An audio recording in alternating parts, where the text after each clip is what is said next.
기원전 49년 1월의 서늘한 밤, 이탈리아 북부의 작고 얕은 강 앞에 한 남자가 멈춰섰습니다. 강물의 이름은 루비콘이었습니다. 평소라면 그저 지나가는 상인들이나 양떼를 끄는 목동들이 무심코 발을 적시며 건너갔을 지도상에서도 뚜렷하게 보이지 않는 볼품없는 물줄기에 불과했습니다. 하지만 그날 밤, 이 얕고 평범한 강은 세상에서 가장 거대하고 무거운 경계선으로 변모했습니다.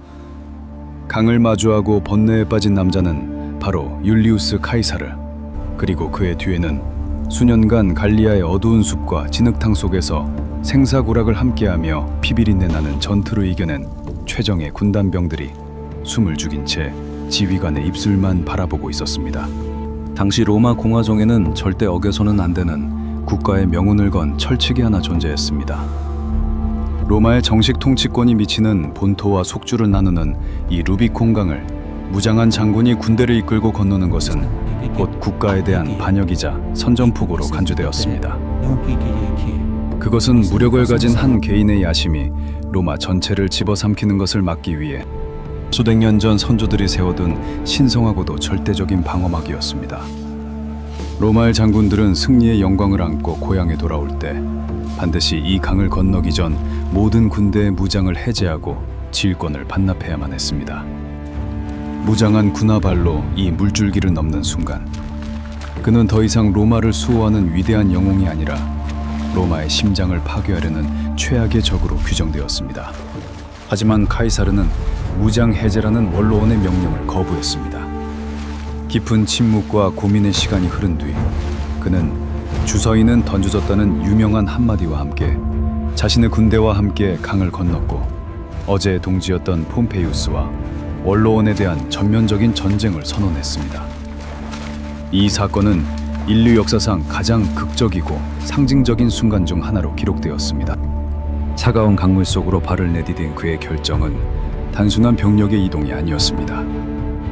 그것은 500년 동안 유지되어 온 로마 공화정의 질서를 향해 정면으로 꽂히는 치명적인 칼날이었습니다. 여기서 우리는 거대한 역설의 순간을 마주하게 됩니다. 지중해 패권을 장악한 로마를 멸망의 위기로 몰아넣은 것은 알프스 산맥의 눈보라를 뚫고 내려온 흉포한 야만족이 아니었습니다. 바다 건너 미지의 세계에서 침공해온 거대한 제국의 이방인들도 아니었습니다. 로마 공화정의 실질적인 붕괴를 초래한 폼페이우스와 카이사르의 이 거대한 내전은 역선적이게도 가장 로마다운 인물들에 의해 시작되었습니다. 공화정 시스템이 길러낸 가장 위대한 아들이자 가장 눈부신 영토 확장을 이룩한 영웅이 국경을 넘는 가장 치명적인 내부의 위협으로 돌변한 것입니다. 루비콘강을 건넜다는 전령의 보고가 수도 로마에 당도했을 때 강물 너머의 원로원은 발칵 뒤집혔습니다. 공화국의 최고 권력자들의 모임이자 로마 지성의 상징이었던 원로원 의원들은 극도의 공포에 질려 우왕좌왕하며 도망칠 준비를 해야 했습니다. 그들은 자신들이 그토록 굳건하게 믿고 보호하고자 했던 법과 제도가 군대를 거느린 한 남자의 결단 앞에서 얼마나 종이장처럼 무력하게 찢겨나갈 수 있는지 똑똑히 목격했습니다. 반역이라는 끔찍한 오명을 기꺼이 쓰면서도 카이사르는 자신이 로마의 부패를 청산하고 진정한 권리를 수호하기 위해 이 길을 선택했다고 주장했습니다. 국가의 체제를 무너뜨리는 극단적인 군사행동이 오히려 체제를 지키기 위한 정당한 명분으로 포장되는 순간, 로마의 헌정 질서는 이미 사망 선고를 받은 것이나 다름없었습니다. 군마의 발굽이 루비콘의 얕은 물살을 가르던 그 짧은 찰나는 훗날 서양 역사의 물줄기를 영원히 바꾸어 놓았습니다. 수세기를 이어져온 공화정의 영광스러운 시대가 서서히 저물고 황제의 절대 권력이 지배하는 새로운 제국의 시대가 내전의 피비린내와 함께 잉태되는 순간이었습니다. 카이사르의 단호한 발걸음 하나에 세상의 중심이었던 로마는 피할 수 없는 동족 상장의 소용돌이 속으로 깊이 빨려 들어갔습니다. 그렇다면 우리는 여기서 겉으로 드러난 현상을 넘어 하나의 깊숙하고 근본적인 의문을 품게 됩니다. 어떻게 이런 일이 일어날 수 있었을까요? 무려 500년 동안 지중해 세계 전체를 호령하며 그토록 정교하고 단단하게 작동해왔던 로마의 정치 시스템이 어째서 얕은 시냇물 하나를 건너는 장군의 발걸음 앞에서 유리창처럼 산산조각 날 만큼 이미 속으로 골마 있었던 것일까요? 우리가 교과서나 화려한 영화 속에서 접하는 고대 로마는 되게 찬란하고 위대한 공화국의 모습입니다. 시민들이 포럼에 모여 자유롭게 토론하고 원로원 의원들이 톡가를 입고 국가의 미래를 논하며 투표를 통해 지도자를 선출하는 민주주의의 이상적인 요람처럼 그려지곤 합니다. 하지만 권력자들로 인해 변동이 잦았던 기원전 1세기 무렵 카이사르와 폼페이우스가 칼을 겨누던 그 시대의 로마는 우리가 환상 속에서 품고 있는 그런 민주주의 국가가 전혀 아니었습니다. 오히려 그 실체는 극소수의 거대한 부와 권력을 쥔 귀족 가문들이 모든 자원을 독점하고 국가를 사유화한 지극히 폐쇄적인 과두정 체제에 가까웠습니다. 원로원은 오늘날의 국회처럼 평범한 국민의 목소리를 대변하는 곳이 아니었습니다. 그곳은 드넓은 영토와 수많은 노예를 거느린 귀족들이 자신들의 기득권과 재산을 지키기 위해 담합하고 때로는 살벌하게 암투를 벌이는 정치적 밀실에 불과했습니다. 이런 맥락에서 보면 흔히 폼페이우스를 공화정을 수호하려 했던 정의로운 민주주의의 투사로, 카이사르를 그 체제를 파괴하려는 악랄한 독재자로 나누는 이분법적 시각은 역사적 진실과 꽤 거리가 멉니다. 두 사람 모두 본질적으로는 부패하고 병든 시스템 위에서 자신들의 야망을 키워온 거대한 군벌들이었습니다. 그들의 충돌은 선과 악의 대결이나 민주주의와 독재의 고귀한 싸움이 아니라 이미 수명을 다해가는 낡은 국가 체제의 주도권을 누가 거머쥐느냐를 두고 벌어진 가장 노골적이고 치명적인 권력 투쟁이었습니다. 체제의 보호자라는 명분을 내세운 원로원 귀족들 역시 공화국의 안위보다는 자신들이 누리던 막대한 이권과 배타적인 권력이 통제 불가능한 한 명의 거인에게 넘어가는 것을 두려워했을 뿐입니다. 이미 기원전 2세기 중반부터 로마 공화정 내부에는 거대한 균열이 가고 있었습니다. 겉으로는 지중해 세계를 정복하며 어마어마한 부를 긁어모았지만 그 거대한 부는 소수의 귀족들에게만 집중되었습니다.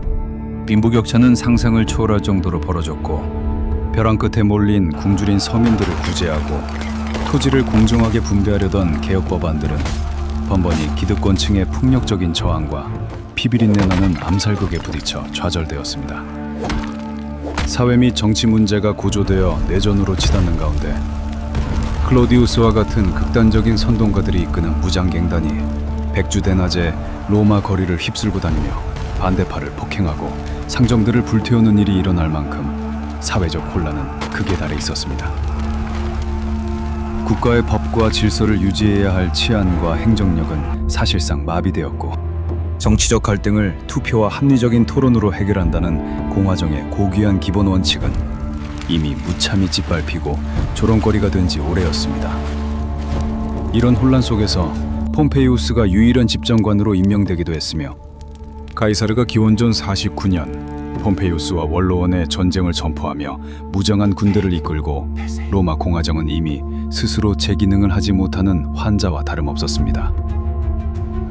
폼페이우스와 원로원의 연합은 그 낡고 붕괴되어가는 권력의 성벽을 어떻게든 사수하려는 필사적인 몸부림에 불과했습니다. 따라서 이 끔찍한 대내전은 멀쩡하게 잘 작동하던 훌륭한 민주주의 체제의 죽음을 억지로 끌고 온 외부의 충격이 결코 아니었습니다.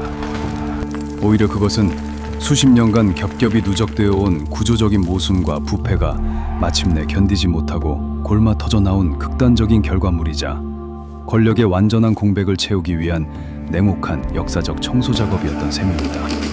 훌륭하게 설계되었다고 믿었던 초기 공화정의 헌법과 제도는 비대해진 인간의 탐욕을 더 이상 제어하지 못했고 오랜 가난과 길거리의 폭동이 지쳐 절망에 빠진 평범한 시민들은 무능하고 부패한 원로원의 장광설보다는 차라리 빵과 확실한 질서를 단번에 가져다줄 강력하고 단호한 한 명의 군사 영웅을 무의식적으로 갈구하고 있었는지도 모릅니다. 그런데 여기서 우리는 다시 한번 서늘한 진실 앞에 서게 됩니다. 도대체 무엇이 이토록 정교하게 짜여 있었고 한때 세계를 호령했던 로마 공화정을 걷잡을 수 없는 붕괴의 길로 밀어넣었을까요? 그 근본적인 원인은 과연 어디에 있었을까요? 놀랍게도 그 해답은 로마가 겪었던 어떤 치명적인 정책 실패나 잔혹한 외적의 침입에 숨어 있지 않았습니다. 반대로 그들의 굳건했던 정치 체제와 사회를 파멸의 벼랑 끝으로 몰아넣은 것은 역설적이게도 로마가 그토록 갈망하고 이룩했던 눈부시고 거대한 승리와 영토 확장 그 자체였습니다. 폼페이우스와 카이사르라는 통제할 수 없는 거대한 군벌 괴물들을 인태해내기 위해 로마는 자신의 위대함이라는 아주 달콤하지만 치명적인 독배를 아주 오래전부터 스스로 마셔오고 있었던 것입니다. 시초의 로마는 이탈리아 반도 중부 테베레강 기슭에 자리 잡은 아주 작고 평범한 도시국가에 불과했습니다. 당시 그들이 만든 법률과 제도는 하루면 도시 끝에서 끝까지 걸어갈 수 있는 좁은 영토 안에서 서로 얼굴을 아는 시민들이 모여 크고 작은 문제를 논의하기에 딱 알맞게 설계되어 있었습니다. 하지만 시간이 흐르고 정복 전쟁이 거듭되면서 상황은 완전히 통제 범위를 벗어났습니다. 서쪽으로는 이베리아 반도의 거친 산맥부터 동쪽으로는 시리아의 뜨거운 사막에 이르기까지 지중해 전체를 호수처럼 품어버린 거대한 영토가 로마의 발밑에 놓이게 되었습니다. 영토는 팽창하여 제국의 규모를 갖추었지만 이를 통치하는 뼈대인 정치 체제와 행정 시스템은 여전히 조그만 도시국가 시절의 낡은 옷을 그대로 입고 있었습니다. 아이의 옷을 거인에게 억지로 입히려 했으니 그 이음새가 버티지 못하고 터져버리는 것은 시간 문제였습니다. 기원전 2세기 중반부터 공화정 내부에서 서서히 균열이 시작된 것은 바로 이러한 기형적인 성장과 깊은 관련이 있었습니다. 이러한 모순이 가장 끔찍하게 터져나온 곳은 다름 아닌 로마의 근간을 이루던 평범한 농민들의 삶이었습니다. 본래 로마의 군대는 자신의 땅을 스스로 경작하다가 전쟁이 나면 무기를 들고 조국을 지키러 나서는 자영농들로 이루어져 있었습니다. 하지만 국경이 아프리카와 중동까지 멀어지면서 전투에 차출된 농민들은 몇 년이 지나도록 고향 땅을 밟지 못했습니다. 그들이 낯선 이국 땅에서 피를 흘리며 공화국의 영광을 위해 싸우는 동안 주인을 잃고 방치된 고향의 밭은 잡초만 무성하게 자라며 황폐해졌습니다. 오랜 복무를 마치고 돌아온 퇴역 군인들을 기다리는 것은 영광스러운 훈장이 아니라 빚더미에 앉아 몰락해버린 가족의 비참한 얼굴뿐이었습니다. 그들이 잃어버린 땅은 어디로 갔을까요? 로마가 정복전쟁에서 승리할 때마다 셀 수 없이 많은 전쟁 포로들이 노예로 끌려왔습니다. 소수의 귀족과 부유층은 이 값싼 노예 노동력을 이용해 막대한 부를 축적했고 빚에 주들리는 가난한 농민들의 땅을 헐값에 사들여 끝이 보이지 않는 거대한 대농장으로 만들었습니다. 피 흘려 영토를 넓혀준 대가로 로마의 시민들은 오히려 삶의 터전을 잃고 거리를 떠도는 빈민으로 전락하고 만 것입니다. 승전보가 울릴수록 사회 및 정치 문제가 고조되어 내전으로 치닫는 환경이 조성되었고 이는 곧 다가올 끔찍한 비극의 불씨를 키우고 있었습니다. 조국을 지켜냈다는 자부심은 굶주림 앞에서 무참히 박살났고 국가에 대한 배신감과 절망만이 로마의 뒷골목을 유령처럼 떠돌았습니다. 바로 이 절망의 늪에서 로마 군대의 성격을 송두리째 바꿔놓은 치명적인 변화가 일어납니다. 땅을 잃어버린 빈민들이 늘어나면서 더 이상 군대를 유지할 수 없게 되자 국가가 무기를 지급하고 월급을 주는 모병제가 도입된 것입니다. 이제 군단병들은 나라를 지키는 시민이 아니라 자신에게 빵과 은화를 쥐어주는 직업 군인이 되었습니다. 생존의 벼랑 끝에 몰려있던 그들에게 충성의 대상은 더 이상 얼굴도 모르는 원로원 귀족들이나 추상적인 공화국이라는 이름이 아니었습니다. 전쟁에서 승리한 뒤 자신들에게 두둑한 전리품을 챙겨주고 은퇴 후에는 노후를 보낼 비옥한 토지를 약속해주는 눈앞의 사령관만이 그들의 유일한 구원자이자 주인이었습니다. 이것은 로마라는 거대한 제국 내부에 그보다 더 위험하고 치명적인 시한폭탄이 설치되었음을 의미했습니다. 군대는 국가의 통제를 벗어나 점차 특정 장군을 위한 사조직으로 변질되었습니다. 병사들은 사령관이 명령한다면 그곳이 적진이든 심지어 자신들의 심장부인 로마의 성벽이든 맹목적으로 칼을 겨눌 준비가 되어 있었습니다. 영토의 확장이 가져온 눈부신 영광이 역설적이게도 사회 구조를 철저히 파괴하고 군대를 사유화하는 결과를 낳은 것입니다. 국가의 통제를 벗어난 수만 명의 무장한 병력, 그리고 그들의 맹목적인 충성을 받으며 신과 같은 권위로 무장한 군벌 장군들. 공화정이라는 낡은 집안에서 무럭무럭 자라난 이 괴물들은 이제 자신들의 이빨을 드러내기 시작했습니다.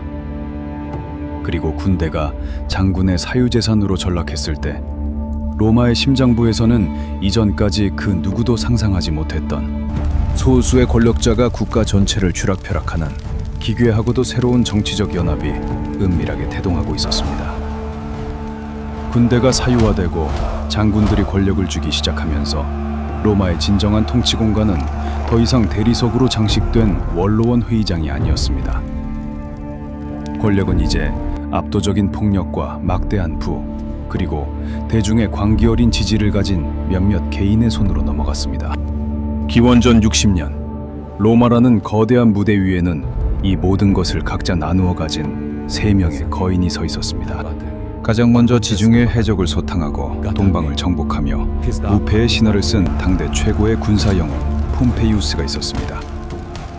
두 번째는 로마에서 가장 부유한 사나이이자 스파르타쿠스의 반란을 무자비하게 진압하며 잔혹함을 증명한 크라수스였습니다. 마지막으로 아직 두 사람만큼의 엄청난 군사적 업적이나 재력은 없었지만 로마 빈민층의 열광적인 지지를 한몸에 받으며 무서운 속도로 떠오르던 천재적인 정치인 율리우스 카이사르가 있었습니다. 기득권을 진 원로원 귀족들은 이 세 사람의 야심을 꺾고 통제하려 애썼습니다. 폼페이우스의 퇴역 군인들에게 줄 토지 지급을 거부했고 크라수스의 사업적 요구를 묵살했으며 카이사르의 집정관 출마를 방해했습니다. 하지만 그것은 원로원이 저지른 역사상 가장 뼈아픈 오판 중 하나였습니다.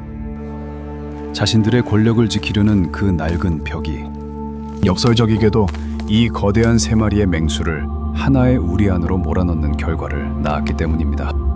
서로를 견제하고 질투하던 세 사람은 피비린내 나는 내전을 벌이는 대신 역사에 유례가 없는 기발하고도 섬뜩한 타협안을 선택했습니다. 크라수스, 폼페이우스, 그리고 카이사르는 로마 정치를 지배하기 위해 비밀리에 동맹을 맺었는데 이것이 바로 제1차 삼두 정치입니다. 그들은 무력으로 국가를 당장 뒤엎지 않았습니다. 대신 폼페이우스의 군대, 크라수스의 돈, 카이사르의 대중적 인기를 하나로 합쳐 합법의 탈을 쓴 채 국가의 모든 시스템을 완벽하게 마비시키고 자신들의 소유로 만들었습니다. 이 은밀하고도 강력한 동맹은 즉각적인 위력을 발휘했습니다.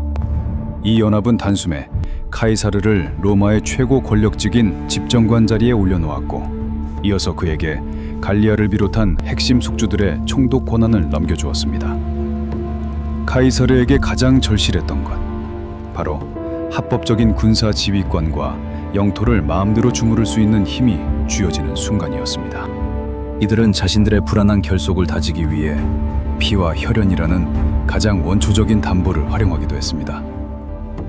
카이사르는 자신의 외동딸인 율리아를 자신보다 나이가 훨씬 많은 폼페이우스와 결혼시켰습니다. 이 정략 결혼은 권력을 향한 비정한 거래였지만 놀랍게도 이 두 거인을 하나로 단단하게 묶어주는 가장 강력한 접착제 역할을 했습니다. 이 시기를 기록한 고대 로마의 서한과 역사서들을 살펴보면 당시의 로마는 겉보기에 여전히 투표가 이루어지고 법률이 제정되는 공화정이었습니다. 하지만 그 이면은 세 명의 포식자가 지도를 펼쳐놓고 영토와 이권을 나눠먹는 거대한 사조직의 소유지와 다를 바 없었습니다. 원로원 의원들은 허수아비로 전락했고 국가의 중대사는 원로원 회의장이 아니라 이 세 사람의 은밀한 밀실 안에서 교정되었습니다. 공화정의 시스템은 칼에 베이지 않았을 뿐 보이지 않는 조약들에 의해 서서히 목이 졸리고 있었습니다.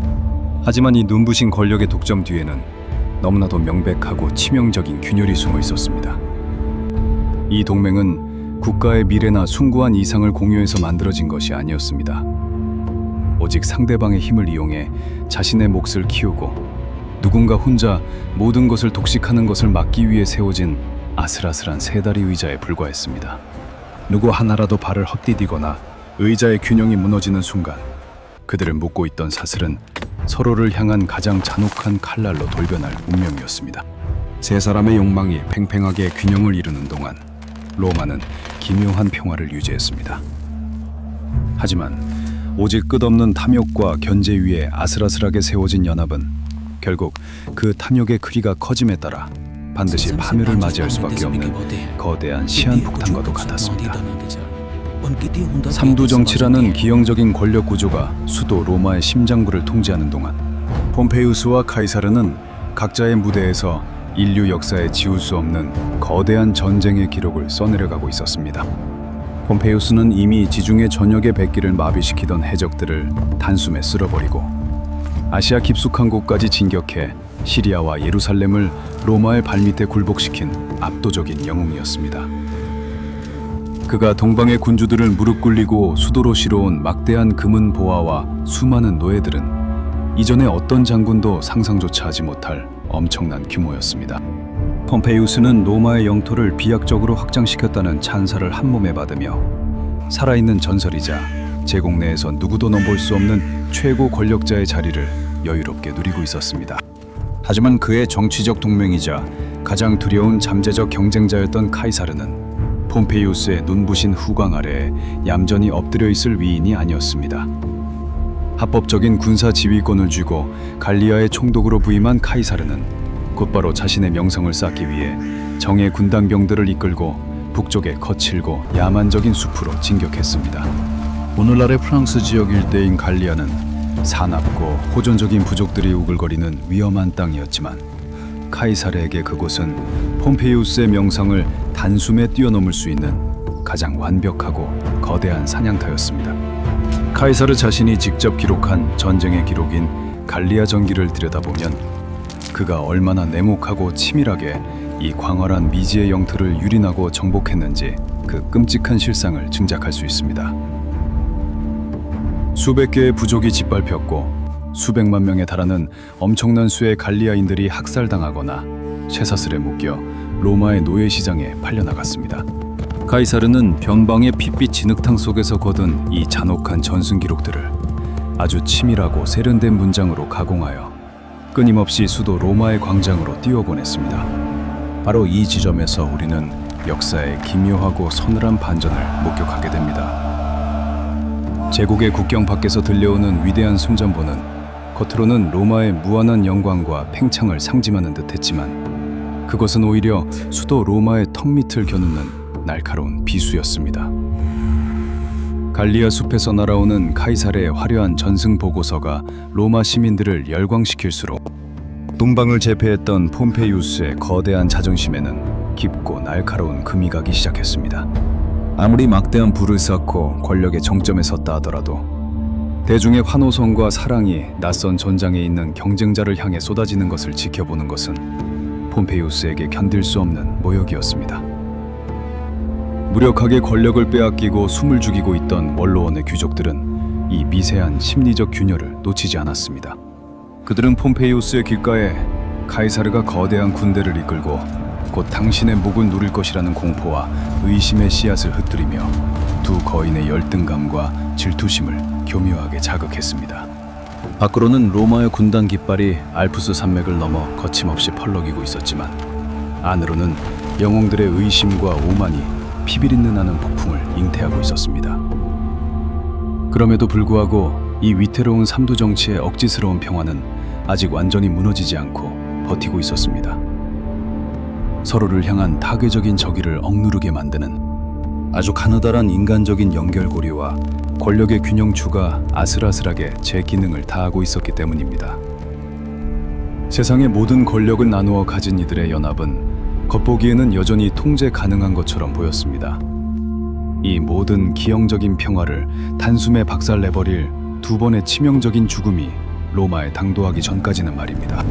권력자들의 아슬아슬한 동맹을 지탱하던 첫 번째 끈은 어이없게도 전쟁터가 아닌 로마의 한 저택에서 끊어졌습니다. 카이사르의 사랑하는 딸이자 폼페이우스의 아내였던 율리아가 출산 도중 세상을 떠나고 만 것입니다.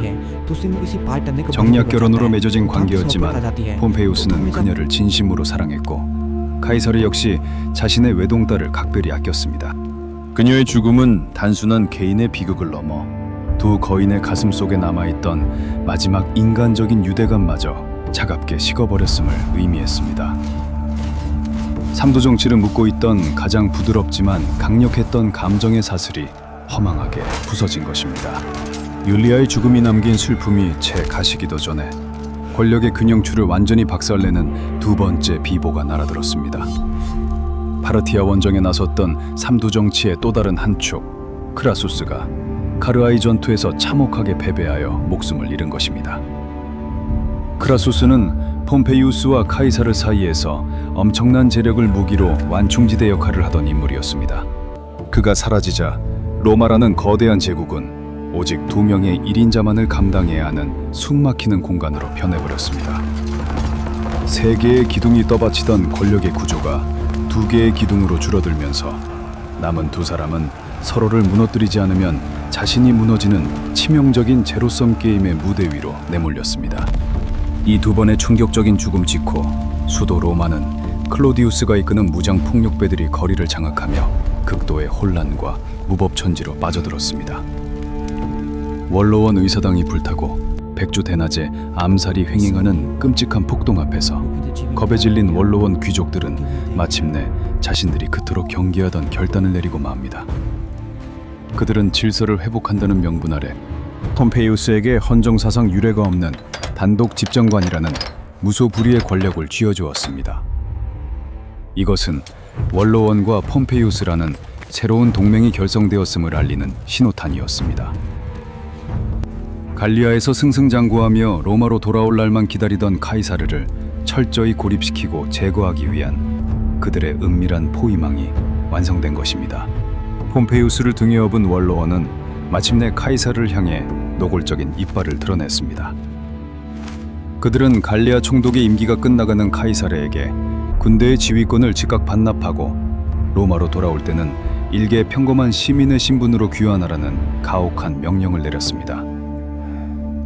이것은 단순한 인사명령이 아니었습니다. 카이사르의 정적들이 장악한 로마 법정에서 군사적 보호막이 없는 그를 반역죄로 엮어 사형장이나 유배지로 끌고 가겠다는 명백한 사형 선고나 다름없었습니다. 카이사르는 이제 피할 수 없는 잔혹한 딜레마에 빠졌습니다. 원로원의 명령에 복종하여 무장 해제 상태로 로마에 돌아간다면 그는 정치적 생명을 잃고 비참한 죽음을 맞이할 것이 뻔했습니다. 반대로 지휘권을 유지한 채 군대와 함께 이동한다면 그것은 곧 국가에 대한 명백한 반역이자 씻을 수 없는 범죄자가 되는 길이었습니다. 어느 쪽을 선택하든 파멸을 피할 수 없는 극도의 질식할 듯한 교착 상태가 갈리아의 차가운 국경선 위로 무겁게 내려앉았습니다. 외통수에 몰린 거인은 결국 자신을 둘러싼 합법적인 포위망을 찢어버리기로 결심합니다. 모든 타협의 여지가 사라진 그 순간 로마 공화정의 법과 제도는 이미 죽은 문장들의 무덤에 불과했습니다. 그리고 이 숨막히는 교착 상태는 우리를 다시 이야기의 가장 처음 율리우스 카이사르가 차가운 강물 앞에서 멈추섰던 바로 그 루비콘 강둑으로 데려다 놓습니다. 오직 서늘한 콧김을 뿜어내는 군마와 예리한 칼날만이 유일한 진실이자 법으로 남은 그곳으로 말입니다. 루비콘 강을 건넌 카이사르의 진격 속도는 모두의 예상을 뛰어넘을 정도로 압도적이고 매서웠습니다. 방어선을 구축할 시간조차 벌지 못한 폼페이우스와 원로원의 귀족들은 극도의 혼란 속에서 치명적인 오판을 내리고 말았습니다. 그들은 수백 년 동안 지켜온 제국의 심장부인 이탈리아 반도를 고스란히 내버려둔 채 바다를 건너 그리스로 도망치는 굴욕적인 태각을 선택했습니다. 텅 빈 수도 로마에 입성하며 이탈리아 전역을 너무나도 쉽게 장악한 카이사르는 이제 단순히 로마 내부의 반란군이 아니라 제국 전체의 지배권을 두고 다투는 거대한 전쟁의 주도권을 쥐게 되었습니다. 이 시점에서 우리가 흔히 내전이라고 부르는 이 거대한 충돌의 진짜 규모를 지도를 펼쳐놓고 다시 들여다볼 필요가 있습니다. 로마 내전은 단지 수도 로마의 좁은 골목길이나 이탈리아 반도 안에서 벌어진 권력자들의 국지전이 결코 아니었습니다.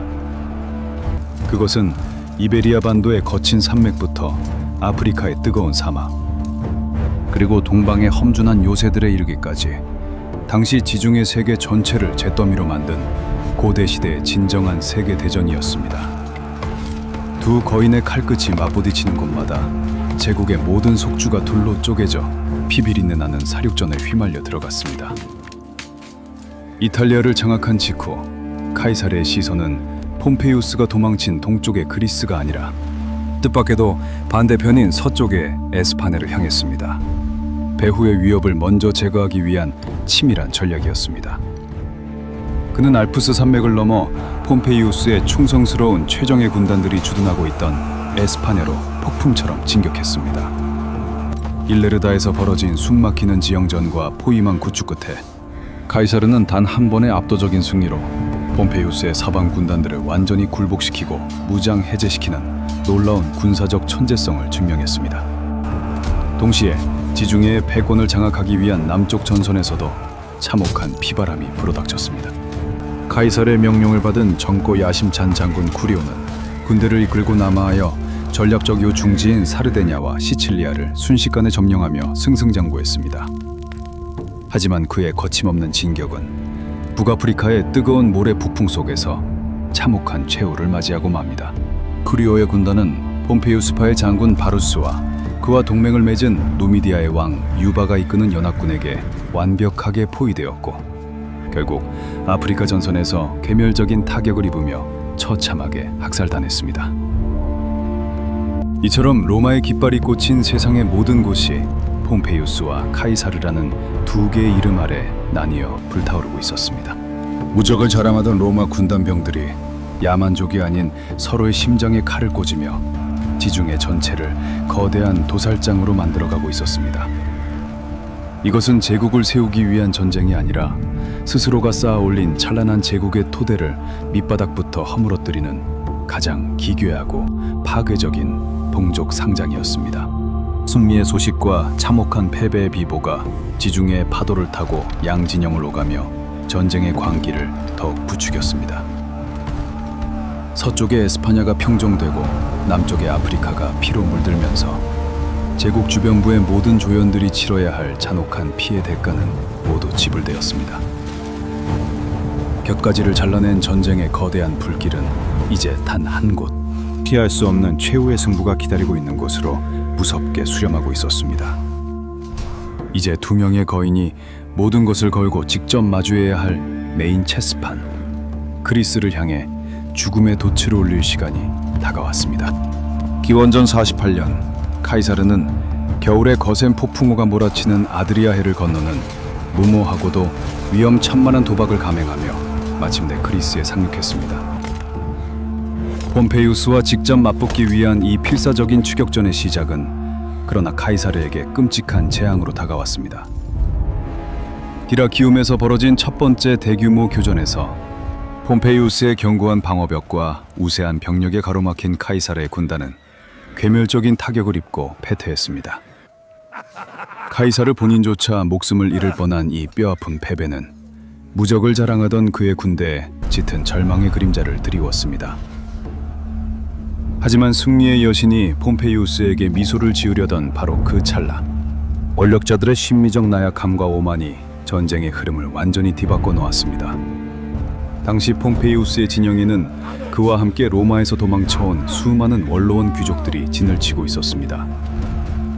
군사적 안목이 전혀 없었던 이 오만한 정치인들은 보급로가 끊겨 굶주려 가던 카이사르를 천천히 말라 죽게 내버려 두자는 폼페이우스의 신중한 지연 전술을 비겁하다며 조롱했습니다. 그들은 당장 카이사르의 목을 베어 자신들의 잃어버린 로마 저택과 영지를 되찾으라며 사령관을 거칠게 몰아붙였습니다. 결국 정치적인 압박을 견디지 못한 폼페이우스는 자신의 완벽한 승리 공식을 포기하고 적이 원하는 시간과 장소에서 회전을 벌이는 치명적인 오판을 들이고 맙니다. 그렇게 두 거인의 운명을 결정지을 최후의 무대, 하르살로스 평원에서의 역사적인 대전투가 막을 올렸습니다. 객관적인 전력은 누가 보아도 폼페이우스의 압도적인 우세였습니다. 폼페이우스의 군대는 카이사르의 병력보다 2배 가까이 많았으며 특히 전장을 지배할 핵심 전력인 기병대에서는 카이사르를 완전히 압도하고 있었습니다. 폼페이우스의 계획은 단순하고도 파괴적이었습니다. 막강한 기병대를 우측면으로 우회시켜 카이사르의 얇은 방어선을 짓밟고 등 뒤를 포위해 완벽하게 섬멸하겠다는 것이었습니다. 로마의 귀족 자제들로 화려하게 구성된 폼페이우스의 기병대가 땅을 울리며 돌격해오자 카이사르의 부대는 도관에 든 쥐처럼 절망적인 상황에 처한 듯 보였습니다.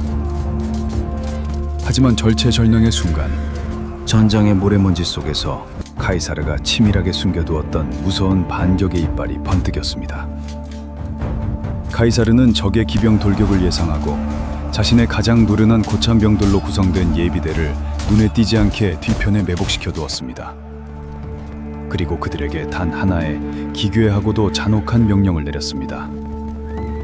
적의 기병이 다가오면 창을 던지지 말고 창끝을 치켜들어 화려하게 치장한 젊은 귀족 기병들의 얼굴과 눈을 향해 직접 찔러 넣으라는 것이었습니다. 얼굴에 상처를 입어 외모가 훼손되는 것을 그 무엇보다 두려워했던 온실 속의 귀족 기병들은 알리아의 진우탕 속에서 10년 동안 사륙에 단련된 진짜 짐승들의 살기 어린 창끝이 자신들의 눈을 향해 파고들자 극도의 공포에 질려 대열을 무너뜨리고 달아나기 시작했습니다. 가장 강력했던 기병대가 허망하게 붕괴되자 폼페이우스의 압도적이었던 진영은 마치 모래성처럼 순식간에 무너져 내렸습니다. 수적으로 열세였음에도 불구하고 규율과 실전 경험으로 뭉친 카이사르의 군단병들은 흩어지는 적의 심장부를 향해 맹렬하게 파고들었고 전장은 거대한 사륙의 도가니로 변했습니다. 결국 2배나 많았던 병력을 가지고도 폼페이우스는 처참하고도 결정적인 패배를 당하고 말았습니다. 평원을 붉게 물들인 병사들의 피와 무너진 군기들 사이로 권력의 무게추는 마침내 영원히 한쪽으로 기울어졌습니다. 한때 로마의 영웅이자 지중해의 지배자로서 세상을 호령했던 위대한 폼페이우스. 이제 그는 모든 군대와 권력을 잃고 소수의 측근만을 거느린 채 쫓기는 사냥감의 신세가 되어 차가운 바다를 향해 도망쳐야만 했습니다. 그의 마지막 피난처는 아직 자신에게 빚을 지고 있다고 믿었던 동방의 낯선 왕국뿐이었습니다. 파르살루스 평원에서의 끔찍한 패배 이후 한때 세계의 절반을 호령했던 위대한 폼페이우스는 쫓기는 도망자 신세가 되어 이집트로 피신했습니다. 수많은 군단과 함대를 잃고 몇 척의 배에 남은 가족과 측근들만을 태운 채 지중해를 떠돌던 그는 과거 자신이 선대 이집트 왕의 권력을 되찾아 주었던 은혜를 기억하고 있었습니다.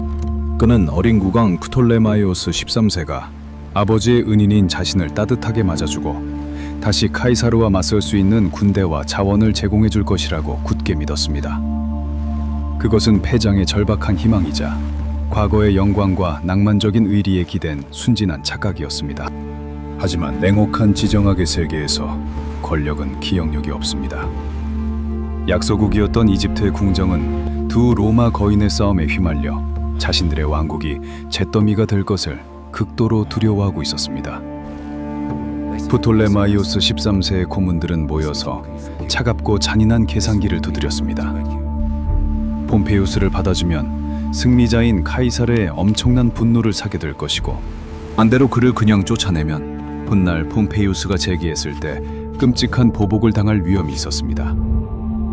고심 끝에 이집트의 권력자들은 가장 간단하고 비용이 적게 드는 섬뜩한 해결책을 찾아냈습니다. 그것은 바로 패배자를 죽여서 승자에게 아부의 제물로 바치는 것이었습니다.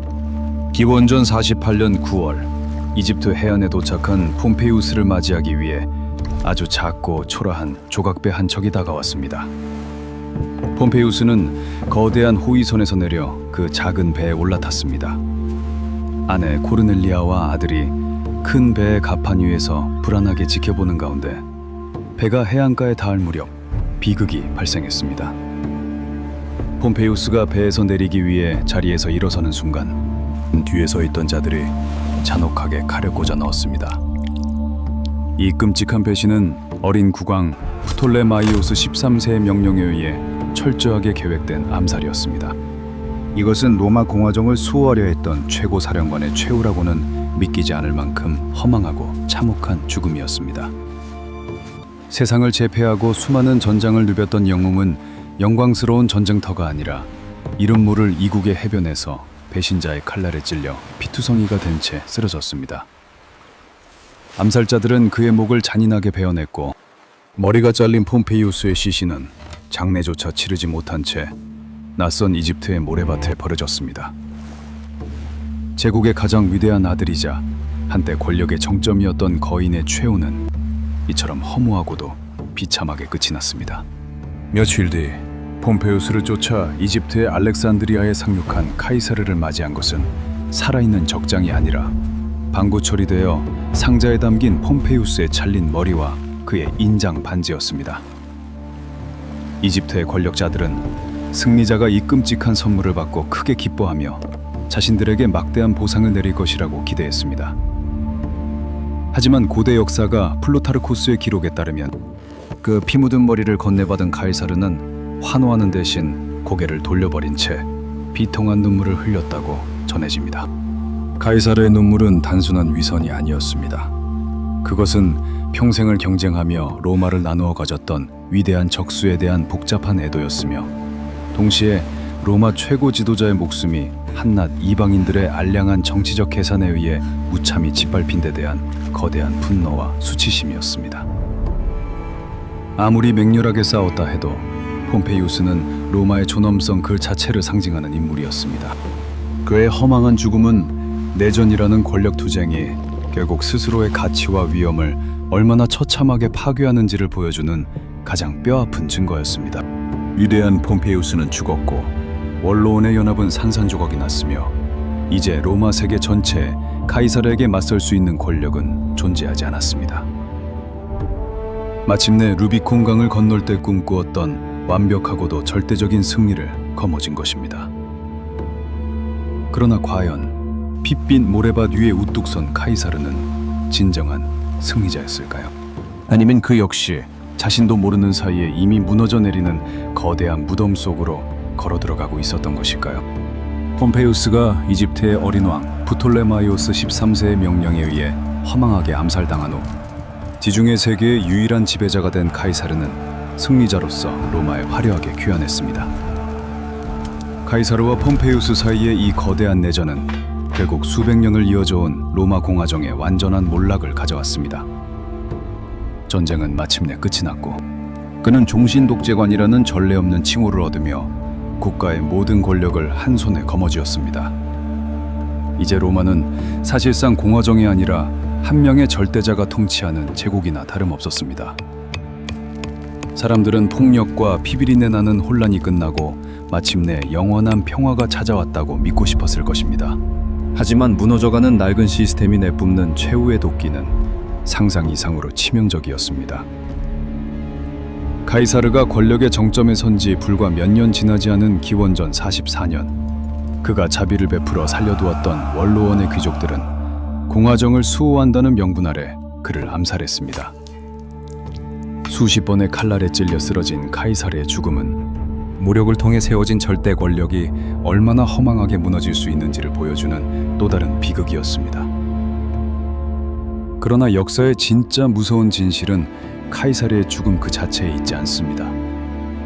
흔히 하나의 국가나 체제가 무너졌다고 하면 우리는 그것이 완전히 역사 속으로 사라졌다고 생각하기 쉽습니다. 하지만 로마는 멸망하지 않았습니다. 독재자가 죽었음에도 불구하고 로마 시민들이 그토록 갈망했던 공화정은 끝내 돌아오지 않았습니다. 오히려 카이사르의 암살은 공화정의 부활이 아니라 더 길고 참혹한 또 다른 내전의 불씨가 되었습니다. 수십 년에 걸친 그 끔찍한 피해 숙청이 끝난 뒤에야 카이사르의 양자인 아우구스투스에 의해 로마는 공식적으로 껍데기만 남은 공화정을 완전히 폐기하고 거대한 로마 제국으로 탈바꿈하게 됩니다. 체제의 붕괴가 곧 국가의 소멸을 의미하는 것이 아니라 더 괴물 같은 중앙 집권화된 권력의 탄생을 의미했던 것입니다.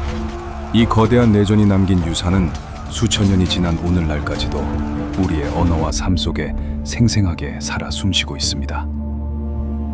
카이사르가 군대를 이끌고 넘었던 그 얕고 작은 강의 이름은 오늘날 돌아올 수 없는 치명적인 결단을 의미하는 루비콘 강을 건너다라는 관용구로 인류의 뇌리에 깊이 각인되었습니다.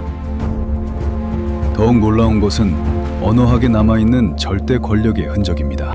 공화정을 무너뜨린 파괴자였던 카이사르의 이름은 그 자체로 절대 군주를 뜻하는 가장 강력한 단어가 되었습니다. 훗날 독일 제국의 황제를 뜻하는 카이저나 러시아 제국의 황제를 부르는 차르라는 칭호 모두가 이 한 남자의 이름에서 파생된 것입니다. 이것은 그가 남긴 절대 권력의 충격이 서양 역사 전체를 얼마나 깊고 무겁게 짓눌렀는지를 보여주는 명백한 언어학적 화석과도 같습니다.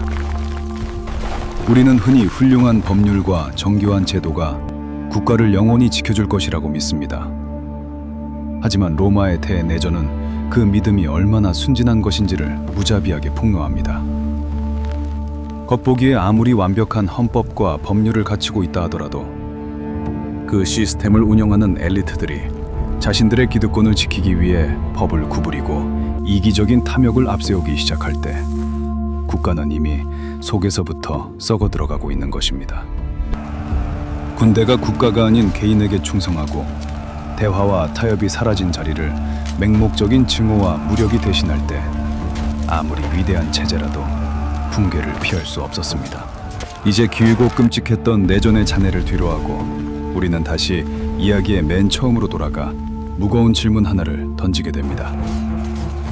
법을 지켜야 할 자들이 생존과 이익을 위해 스스로 법을 조롱하기 시작했을 때, 그리고 정치가 오직 죽고 사는 폭력의 제로섬 게임으로 전락했을 때, 과연 로마 공화정은 율리우스 카이사르가 무장한 군대를 이끌고 루비콘강에 발을 내디뎠던 그 서늘한 1월의 밤에 죽은 것일까요? 아니면 그보다 훨씬 오래전 이미 숨을 거둔 채 그저 누군가가 거칠게 밀어 넘어뜨려 주기를 기다리며 위태롭게 서 있었던 빈 껍데기에 불과했던 것일까요?